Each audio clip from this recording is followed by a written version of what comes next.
Seniors, if you've been dealing with stiff, aching joints, and someone told you glucosamine is the answer, I understand why you tried it. It's everywhere. Your neighbor takes it, you've seen it in every pharmacy aisle, and it may offer some comfort. But if your joints are swelling in the morning, your knees are grinding on the stairs, your hips are stiff after sitting, or that deep, bone-level ache is keeping you up at night, then glucosamine alone may not be addressing the deeper nutritional picture. And while you're focused on that one supplement, there are 5 specific nutrients that nutritional science has been quietly studying for their role in joint tissue health, inflammation regulation, and cartilage support in adults over 60. I'm Dr. Ben Lown, and today I want to walk you through what the research community has been exploring, so you can have a more informed conversation with your own doctor.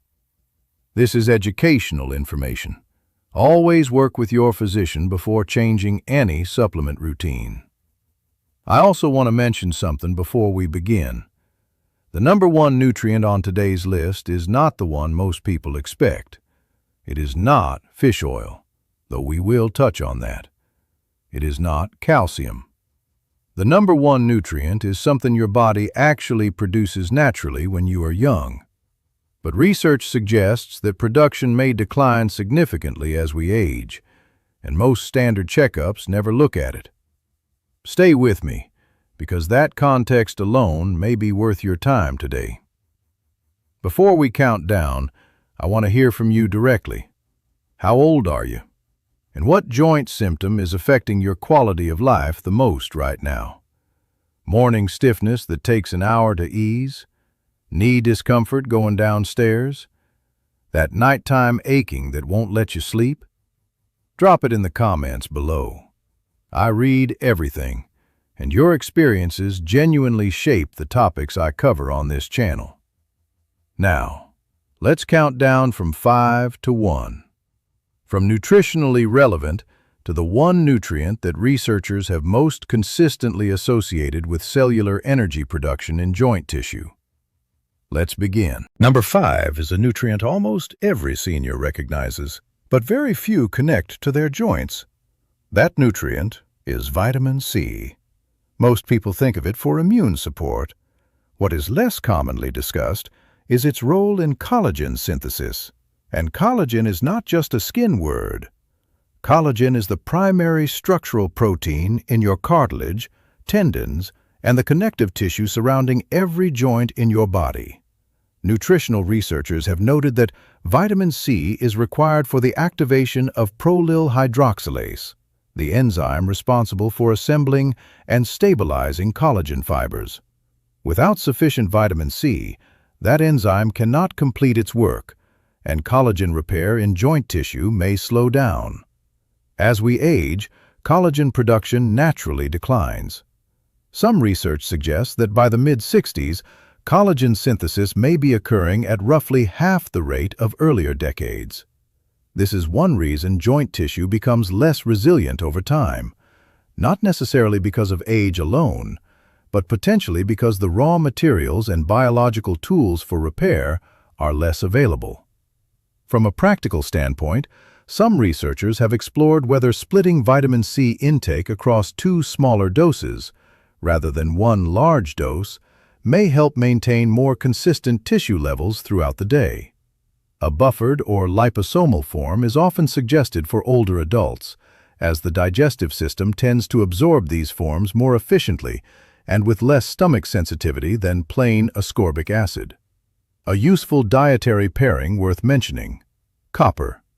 Copper acts as a cofactor for the same collagen-building enzyme that vitamin C activates. Foods like sunflower seeds, cashews, and lentils are natural sources.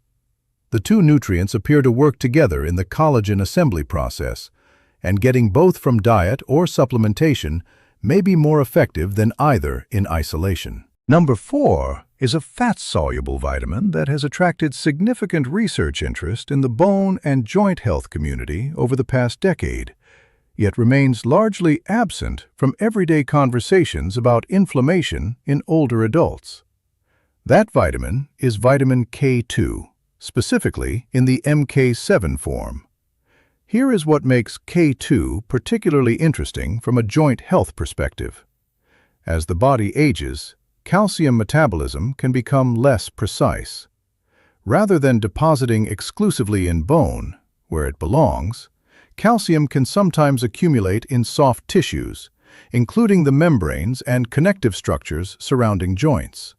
This process, sometimes called ectopic calcification, has been associated with increased tissue stiffness and reduced joint mobility in older adults. Vitamin K2 MK7 is understood to activate a protein called matrix GLA protein, or MGP. Researchers have described MGP as one of the body's natural regulators of soft tissue calcification, essentially helping to direct calcium toward bone and away from areas where it may cause structural problems. Some longer-term observational studies have noted associations between higher K2 intake and lower measures of arterial and tissue stiffness in older populations. While causation is always difficult to establish in nutrition research, the biological mechanism is plausible and increasingly well documented. The fat-soluble nature of K2 means it requires dietary fat for proper absorption. Taking it with a meal that contains some healthy fat, olive oil, avocado, nuts, is generally recommended. The MK7 form is preferred over MK4 for daily supplementation because of its longer half-life in the body, meaning it remains active for a longer period after each dose. Its natural pairing with vitamin D3 is worth noting. The two vitamins share overlapping biological pathways in calcium regulation, and researchers generally suggest they are more effective together than separately.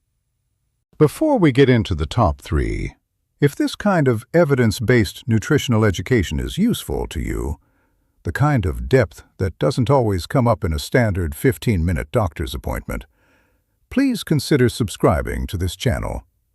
I create this content because I believe that older adults deserve access to the same quality of nutritional science that gets discussed in research and specialty circles. It costs nothing, and it means this information reaches more people who may genuinely benefit from it. Thank you. Now, let's continue. Number 3 is a B vitamin whose connection to inflammation biology is well established in the research literature, yet it almost never comes up in conversations about joint health. That vitamin is vitamin B3, also known as niacin. Niacin's relevance to joint health operates through several pathways. One that researchers have focused on is its role in supporting NAD+, nicotinamide adenine dinucleotide, a molecule that plays a central role in cellular energy production and in regulating inflammatory signaling pathways throughout the body. As NAD+ levels decline with age, and research does suggest they decline substantially, the cellular systems that normally keep inflammation in check become less efficient. Some researchers have proposed that restoring NAD+ precursors, including niacin and its relatives like NMN and NR, may help support the body's natural inflammation regulation capacity. From a joint-specific perspective, some early research has explored niacin's potential role in supporting synovial tissue health, the membrane lining that surrounds joint capsules and produces the lubricating fluid joints depend on. While this research is still developing, the biological rationale is considered scientifically plausible. One practical note worth mentioning: immediate-release niacin at therapeutic doses produces what is commonly called a niacin flush, a temporary sensation of warmth, tingling, and skin redness that typically lasts 15 to 30 minutes. This is a known physiological response related to the release of prostaglandins and is not considered dangerous. It tends to diminish after the first week of consistent use. Starting at a low dose, around 100 milligrams with a meal, and gradually increasing is the approach most commonly described in the literature. Niacin also works most effectively when other B vitamins are present in adequate amounts. which is why a B-complex supplement is often suggested alongside it. Number 2 is a nutrient that many seniors are already taking, but often in amounts and forms that the research suggests may not be sufficient for meaningful biological impact. That nutrient is vitamin D3.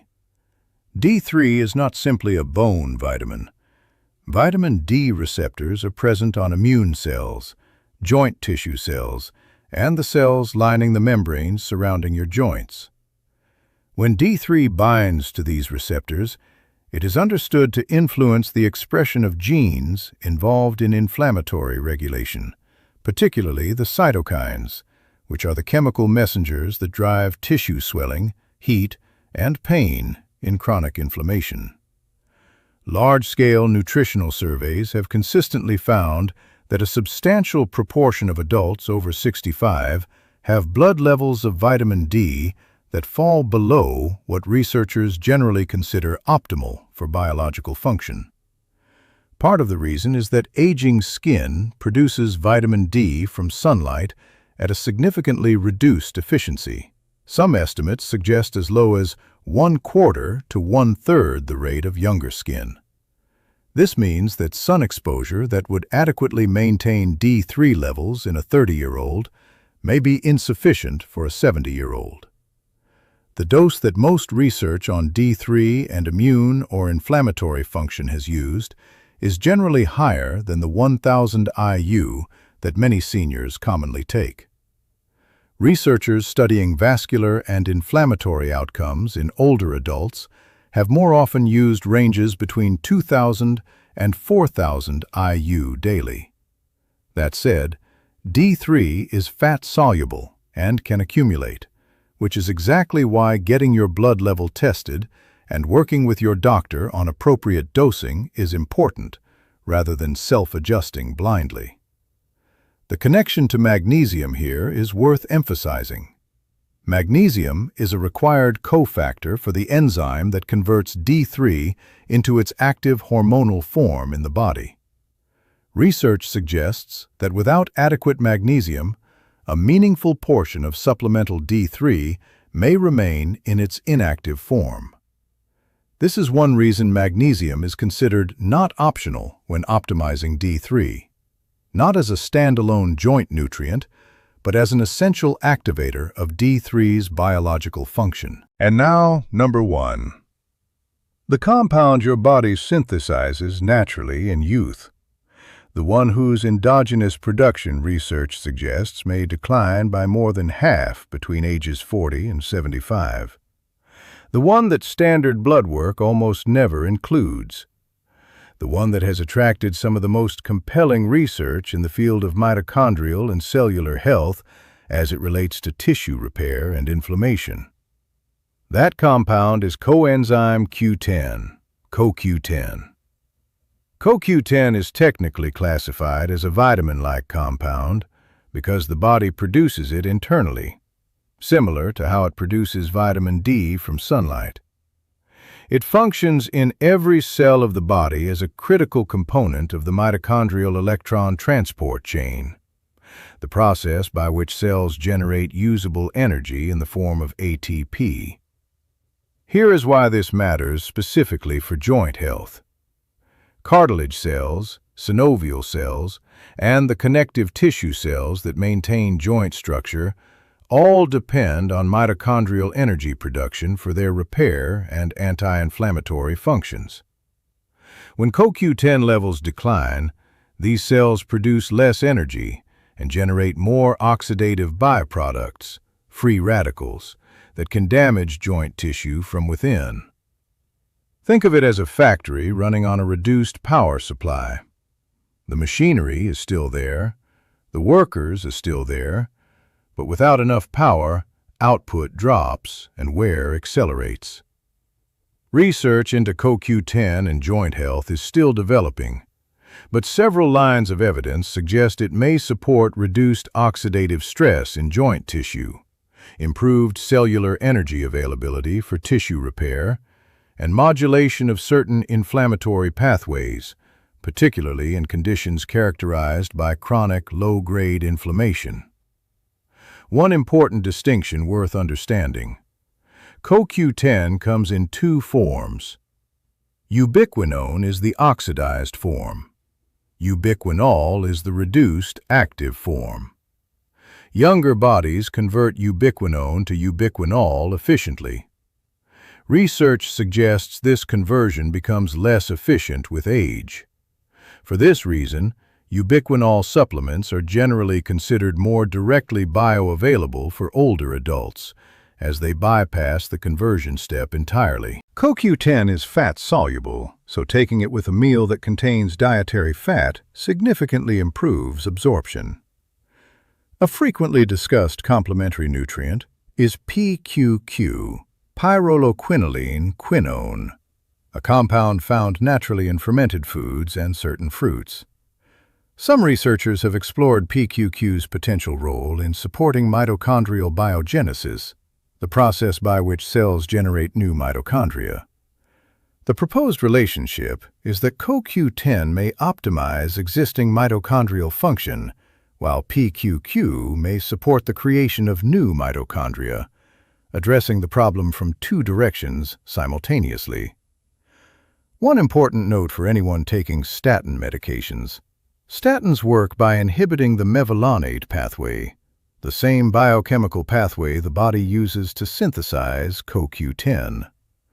This means statin users may be at particular risk for CoQ10 depletion, which could contribute to the muscle and joint symptoms that some statin users report. This is a conversation worth having directly with your prescribing physician. What I want you to take away from today is simply this.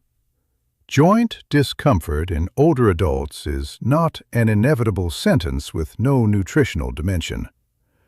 Research continues to explore how specific deficiencies in nutrients your body may be producing less of, absorbing less efficiently, or simply not getting enough of from diet, may be contributing to the inflammatory and structural changes that make joints less comfortable and less functional over time.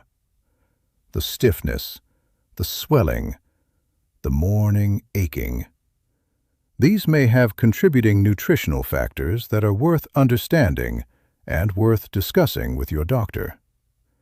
I am not telling you these nutrients will fix your joints. I am telling you the science exists, it is worth knowing, and you deserve to walk into your next medical appointment informed enough to ask the right questions. Please subscribe to this channel and share this video with someone in your life who is managing chronic joint discomfort and deserves access to this kind of information. Every nutrient mentioned today is covered in more detail in the description below. Bring the information to your doctor. Ask questions. Advocate for yourself. And tell me in the comments, which of these 5 nutrients were you most surprised to see discussed in the context of joint health? And are you currently taking any of them? Tell me where you are. I read every comment. I'm here with you.